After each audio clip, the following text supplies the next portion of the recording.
తిరుపతి ప్రజలకి వైఎస్ఆర్ కాంగ్రెస్ పార్టీ తరఫున ప్రజానీకానికి అందరికీ కూడా శిరస్సు వంచి ముందుగా నమస్కారం తెలియజేసుకుంటున్నాను.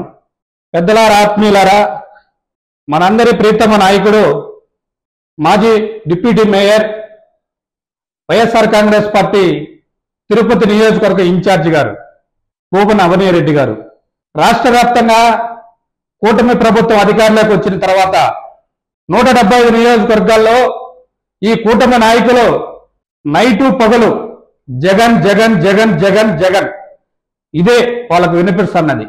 కొడుకున్నా జగనే కనపడుతున్నాడు, లేచినా జగనే కనపడుతున్నాడు. అదేవిధంగా తిరుపతిలో ఉన్న కూటమి నాయకులకి అభినయ్ అభినయ్ అభినయ్ అభినయ్ అభినయ్. ఎందుకంటే ఒక 35 సంవత్సరాల యువకుడు డిప్యూటీ మేయర్ అయిన తర్వాత తిరుపతిలో కనీ విని ఎరగని రీతిలో ఈ తిరుపతి పుట్టి ఎన్ని సంవత్సరాలు అవుతుందో మనందరికీ కూడా చాలా మందికి తెలియదు. వాస్తవంగా కూడా నాకు కూడా తెలియదు. నాకు దాదాపు 47 సంవత్సరాలు గడుస్తుంది. అయినా కూడా ఈ తిరుపతిలో చాలా మంది ఎమ్మెల్యేలు, ఎంపీలు, ప్రజాప్రతినిధులుగా పనిచేసిన వాళ్ళు ఉన్నారు. కూటమి నాయకులకి ఒక 10 బస్సులు పెట్టే తిరుపతిలో ఎమ్మెల్యే టికెట్ కావాలనేసి 10 బస్సులు ఫుల్ అవుతాయి. అలాంటి నాయకులు కూడా తిరుపతిలో ఉన్నారు. మీకెవరికి రాని ఆలోచన 35 సంవత్సరాల ఒక యువకుడు తిరుపతి పట్టణానికి అభివృద్ధి అంటే ఏంటి అనేసి చేసి చూపించిన నాయకుడు అభినయ్ రెడ్డి గారు. అదేవిధంగా తిరుపతి పారిశుద్ధ్యం పైన ఒక అవగాహనకి కలిగిన వ్యక్తి, సందు సందు తిరిగిన వ్యక్తి, ప్రతి 50 డివిజన్లో ప్రతి వీధికి తిరిగిన వ్యక్తి అభినయ్ రెడ్డి గారు. ఆయన తిరుమల తిరుపతి దేవస్థానంతో మాట్లాడి ఒక ఒప్పందం కుదుర్చారు. అయ్యా, తిరుపతిలో పారిశుద్ధ్య కార్మికులు చాలా మంది తక్కువగా ఉన్నారు, పారిశుద్ధ్యమే లేకుండా చేయాలంటే కార్మికులు సరిపోరు, 1800 మందిని పెంచాలనేసి ఒక ప్రణాళిక తీసుకొచ్చి ఆయన ప్రతిపాదిస్తే బీజేపీ నాయకుడు, మాజీ టీటీడీ బోర్డు మెంబర్, ఇప్పుడు టీటీడీ బోర్డు మెంబర్, అధికారం ఉంటే ఒకలాగా, అధికారం లేకుంటే ఒకలాగా ఊసరి విల్లి రంగులు మార్చి భానుప్రకాష్ రెడ్డి గారు తండ్రి కొడుకులు భూపన అవినయ్ రెడ్డి గారు చేసిన అభివృద్ధిని అడ్డుకుంటున్నారు. అయ్యా, నువ్వు టీటీడీ బోర్డు మెంబర్గా ఉన్నప్పుడు, ఇప్పుడు బోర్డు మెంబర్గా ఉన్నావు, గతంలో ప్రతిపక్షంలో 5 ఏళ్ళు భూపన అవినయ్ రెడ్డి గారు ఏ కార్యక్రమం చేసినా అడ్డుకునే పనులు చేశావు. సాక్షాత్తు నీ చేతుల ద్వారా గౌరవ హైకోర్టులో ఫిల్లు వేసి అభివృద్ధిని అడ్డుకునింది, పారిశుద్ధ్య కార్మికులు పెంచకుండా అడ్డుకునింది నువ్వు కాదా అనేసి ఈ సందర్భంగా తెలియజేస్తున్నాను. అదేవిధంగా తిరుమల తిరుపతి దేవస్థానం నిధులు, తిరుమల తిరుపతి అంటే 2 ఒకటే. ప్రపంచ దేశాల నలుమూల నుంచి తిరుపతికి ఫస్ట్ వస్తారు, ఆ తర్వాత తిరుమలకి భక్తులు వెళ్తారు, మనకందరికీ కూడా తెలుసు.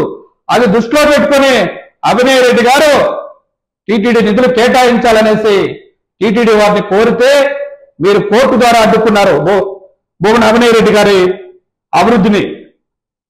ఈరోజు మళ్ళీ కూడా మీరు టీటీడీ బోర్డు మెంబర్గా ఉన్నారు, అధికారంలో ఉన్నారు. ఇక్కడే శ్రీనివాస స్పోర్ట్స్ కి ₹1 కోటి కేటాయించారే. గతంలో మటుకు టీటీడీ నిధులు తిరుపతి కేటాయిస్తే భక్తుల మనోభావాలు దెబ్బతింటాయని చెప్పిన భానుప్రకాష్ రెడ్డి ఇప్పుడు శ్రీనివాస స్పోర్ట్స్ కి ₹1 కోటి కేటాయించారే. భక్తుల మనోభావాలు ఎక్కడికి పోయినాయి భానుప్రకాష్ రెడ్డి గారు అనేసి ఈ సందర్భంగా నీకు తెలియజేస్తున్నాం. మీకు చిత్తశుద్ధి ఉంటే, మీకు తిరుపతి వాసులుగా నీకు చిత్తశుద్ధి ఉంటే, దమ్ము ధైర్యం ఉంటే, కలేజా ఉంటే, నువ్వు నిజంగానే తిరుపతిలో పుట్టి పెరిగావు అనేసి తిరుపతి అభివృద్ధి ఆకాంక్షను కోరుకునేవాడు అయితే నువ్వు వేసిన కోర్టులో, హైకోర్టులో వేసిన కేసును ఉపసంహరించుకోండి. నీ ద్వారానే నీ ప్రభుత్వం ఇంకా 4 ఏళ్ళు అధికారంలో ఉంటుంది. నువ్వే ప్రతి వీధికి పో, నీకే మంచి పేరు వస్తుంది. మా నాయకుడికి మంచి పేరు రాకపోయినా పర్వాలేదు, కోర్టులో కేసు విత్డ్రా చేసుకునే తిరుపతి ప్రజలకి అభివృద్ధిని చేయాలనేసి కోరుకుంటున్నారు. ఇంకొకటి, మీ కొడుకు గారు, ఆయన పృథ్వీ గారంట, ఆయన వ్యక్తిగత దూషణలు చేస్తున్నారు. అయ్యా పృథ్వీ గారు, మీ తండ్రి కొడుకుల నాటకాలు ఆపండి. ఇక్కడైనా వైఎస్ఆర్ కాంగ్రెస్ పార్టీ నాయకులు, కార్యకర్తలకి పైన నీచంగా నువ్వు ప్రవర్తిస్తున్నావు. అదే మా నాయకుడు ఆదేశిస్తే తీవ్ర పరిణామాలంటే తెలియజేసుకుంటూ ఇకనైనా కోర్టులో కేసుని విత్డ్రా చేసుకోవాలని కోరుకుంటున్నాను. అదేవిధంగా మీకు నిద్రలో కూడా అభినయ్ అభినయ్ అభినయ్ అభినయ్ అంత తప్పక ఇంకా ఏమీ కనపడలేదు మీకు. ఈ 10 నెలల కాలంలో తిరుపతి పట్టణంలో ఏ ఒక్క రోడ్డున వేశారా? ఏ ఒక్క కాలువన్న కట్టారా? ఏ అభివృద్ధి చేశారు? ఇంకొకటి, తిరుపతిలో 62,000 ఓట్లతో ఓడిపోయాడు మీ నాయకుడు అంటున్నారు. గెలిపోవడం సహజం. ఓడిపోయినా కూడా మా నాయకుడు కుంగిపోలేదు. ఈరోజు ప్రజల పక్షాన్ని నిలబడుతున్నాడు. ప్రజల పక్షాన్ని నిలబడి ప్రజల అవసరాలకు ఏదైతే ఉపయోగపడుతుందో వాటిపైన ప్రతిపక్ష నాయకుడిగా ఈరోజు భూమన అవినీరెడ్డి గారు గొంతు విప్పుతూ గలం విప్పుతున్నాడు. అది మీరు ఓర్చలేకపోతున్నారు. అయ్యా తిరుపతి శాసనసభ్యులు, మీరు లోకలా నాన్ లోకలా ఈ అభివృద్ధి పైన మీకు బాధ్యత ఉందా లేదా? మీకు తిరుపతి ప్రజలు ఓట్లేసి ఆదరించారా లేదా? మీకు నిమ్మకు నీరెత్తినట్టు ఉన్నది.